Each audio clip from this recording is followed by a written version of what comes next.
The SuperP XPOWER Turbine DDR4-3200 MHz is another DDR4 RAM kit available on the market.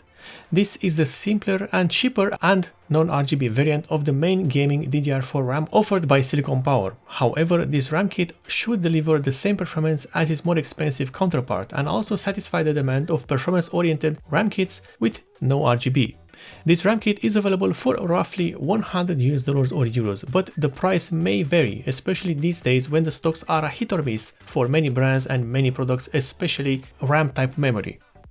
The kit featured in this review is not actually a kit, these are just two modules, each with a capacity of 8GB, but otherwise identical in terms of the frequency and timings, so they will work just fine as a dual channel kit. The design of the XPOWER turbine is fairly simple when we look at other models available on the market, especially those that are using excessive amounts of RGB LEDs and plenty of plastic to quote-unquote enhance the performance of your system and end of quotation. The XPOWER turbine has a light blue color on the heatsinks with a label applied on the center of both sides of the RAM modules. Here is also the spec label, so basically there is a label over another label, but we'll gloss over that fact. The highlight design-wise on these RAM modules is at the top. The heatsink itself has a fin design which may help with the cooling of the RAM modules. If anything, this opened design allows for the air to go through into the inside of the heatsink, which is always better than a completely sealed off heatsink. In addition, these RAM modules are great for mini ITX systems. Why, you may ask? Well, because the overall height of the RAM modules is around 37mm. That is from the pins of the RAM modules up to the top of the heatsink. This makes these RAM modules compatible with many low-profile CPU coolers, especially those that hang over the RAM slots of the motherboard. The heatsink itself is attached to the RAM modules with the help of two self-adhesive thermal pads. The removal process of the heatsink is easy, but I do not really recommend it unless you have to. As always, before you try to separate the heatsink from the RAM chips, it is best to warm the heatsink a bit to soften up the adhesive. And with the heatsink removed, we get to see that the XPOWER turbine has a single-sided design, which basically means that all the memory modules are installed on just one side of the PCB. Speaking of which, these memory modules are in fact made by Samsung, and these are the B-die chips models. With the RAM kit installed, the system boots up just fine and both RAM modules are already running at their advertised speed of 3200 MHz, with the timings CL16, 18, 18, 32. However, to be sure that the RAM kit is running at the advertised speeds, you must go into the BIOS and select the XMP profile available, then save and reboot your system.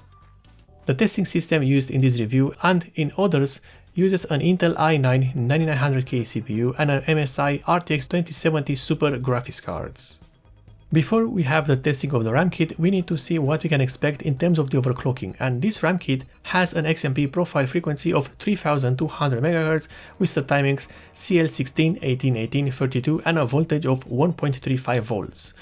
With maintaining the factory timings and voltages, I was able to overclock this kit to 3600 MHz, which is not bad at all. In fact, a 400 MHz overclock is quite good, especially since the factory settings remain the same, so basically this is just free performance. The first test features the game Shadow of the Tomb Raider, which is running in DirectX 12 mode and in 1080p. In addition, the graphics settings are set up to their maximum settings and vertical synchronization is turned off.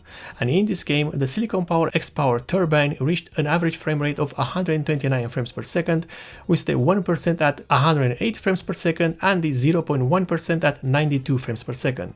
This shows that the XPOWER turbine is very close, if not identical in performance, with its more expensive RGB counterpart. However, with the RAM kit overclocked to 3600 MHz, the performance is increased by around 2 to 3 frames per second, which is not that unusual as some RAM kits do not gain that much in terms of raw performance while others do. However, it is still free performance acquired with ease. The next test is the memory benchmark of the AIDA64 Extreme software. In this benchmark and in others that are not a video game, each RAM kit reviewed is running at its factory XMP settings and frequency, and in this test the XPOWER turbine is right next to the RGB XPOWER turbine, which shows that even if you have two RAM kits that are using the same frequency and the same timings, there can be some performance differences, mostly thanks to the quality of the memory chips and the batch. We continue with Cinebench R15, which is a benchmark that heavily relies on the CPU. Thus, it means that the RAM kit you use will also have some effect on the overall performance. And in this benchmark, the XPOWER Turbine is right below the XPOWER Turbine RGB RAM kit in terms of the CPU performance, and it is actually ahead if you look at the OpenGL scores. Quite a good score for this RAM kit. And the final test in our review is the SuperP benchmark, which is pretty straightforward.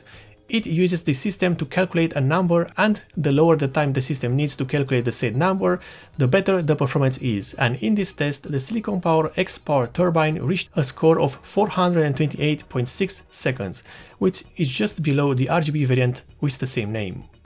After all the testing is done, it looks like the SiliconPower XPOWER Turbine is pretty much the same as the more expensive RGB variant of the same RAM kit. Performance-wise, this RAM kit is pretty good, and it is on the same level as other RAM kits available on the market for roughly the same price. I think which is not that surprising considering that the SiliconPower XPOWER Turbine uses Samsung B-die memory chips, which are quite good.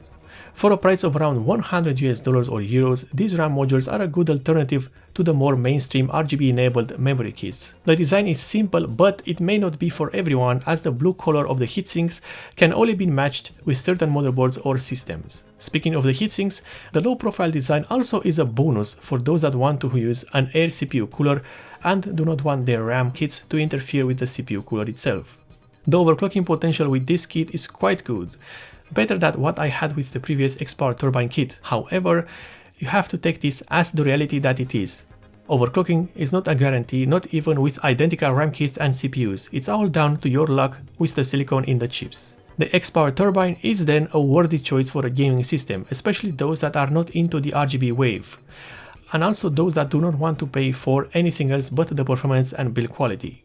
If you like this review, then you can perhaps consider subscribing for more, and also if you want to support the channel in a direct way, then in the description below you can find both the Patreon and the subscriber star pages of the channel.